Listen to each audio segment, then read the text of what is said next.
योभन्दा अघिल्लो वर्ष हामीले एक चरणको काम चाहिँ अरू पालिकाहरूमा गरिसकेका छौँ। यो मुन्दुम पदमाले जति पनि समेटेको 11वटा पालिका छ त्यो अघिल्लो वर्षमा गरिसकेका छौँ र यो वर्ष चाहिँ हाम्रो मुन्दुम नगरपालिका पनि रहेको छ।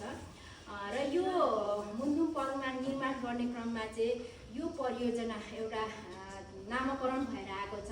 पदमार्गमा आधारित पर्यटन विकास परियोजना भनेर चाहिँ एउटा परियोजनाको नामकरण भएको छ र यो नामकरण मार्फत चाहिँ हाम्रो मुन्दुम पदमार्ग चाहिँ निर्माण तथा पुनर्निर्माण चाहिँ हुन गइरहेको छ। पिछडिएको जात वर्ग रहेको छ उहाँहरूलाई चाहिँ समावेशीकरणमा चाहिँ जोडेर चाहिँ यो मुन्दुम पदमार्ग निर्माण समूहमा उहाँहरूलाई सहभागी गराएर चाहिँ उहाँहरूको आर्थिक उपार्जनमा चाहिँ वृद्धि गराउँदै लैजाने भनेर चाहिँ यो परियोजनाको चाहिँ लक्ष्य रहेको। कहाँ जाने त हाम्रो भोजपुरको यसो डुल्ने ठाउँ भन्दाखेरि त्यही चखेवा, त्यही सुन्तले, त्यही के अरे ट्याम्के डाँडा भनिन्थ्यो। त्यतिमा चाहिँ बाह्य विदेशबाट चाहिँ हाम्रो पर्यटकहरू आउनुहुन्न।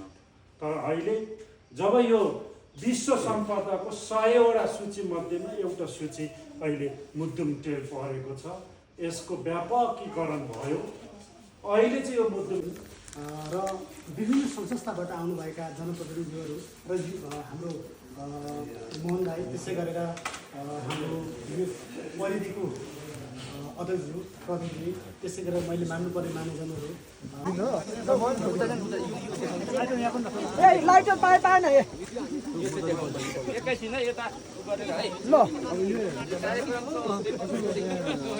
तपाईँ यता हटिहाल्नुहोस् त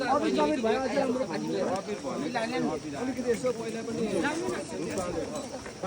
हुन्छ ट्रेनमा धेरै पर्यटकहरू आओस् भित्रियोस् होइन, हामीलाई आम्दानी धेरै होस् होइन, पर्यटकहरू पार्वती मिसको आशीर्वाद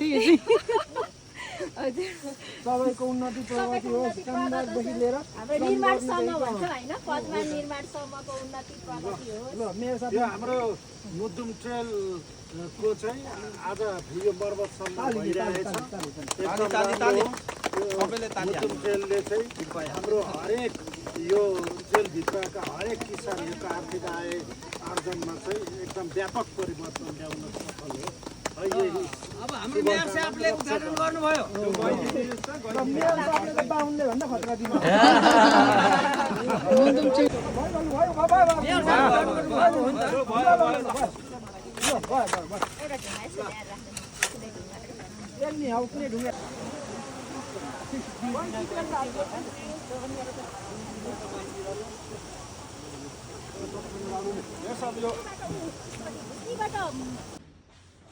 आर्थिक अवस्था भित्रिनु हो भन्ने बुझिन्छ मुन्दुम ट्रेल।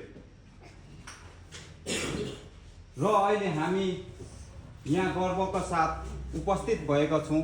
हाम्रो इतिहास, पहिचान र सांस्कृतिक सम्पदाको प्रतीक मुन्दुम ट्रेलको दोस्रो चरण उद्घाटन कार्यक्रममा हामी सहभागी भएका छौँ।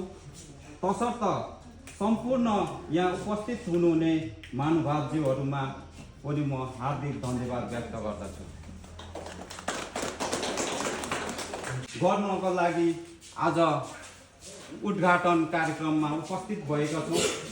तसर्थ यो कार्यक्रम पहिला नै हुनुपर्ने थियो। यो काम सम्पन्न आजभन्दा धेरै महिना अगाडि हुनुपर्ने थियो, तर विभिन्न कारणले हुन सकेन। यो तपाईँहरूलाई पनि जानकारी होला।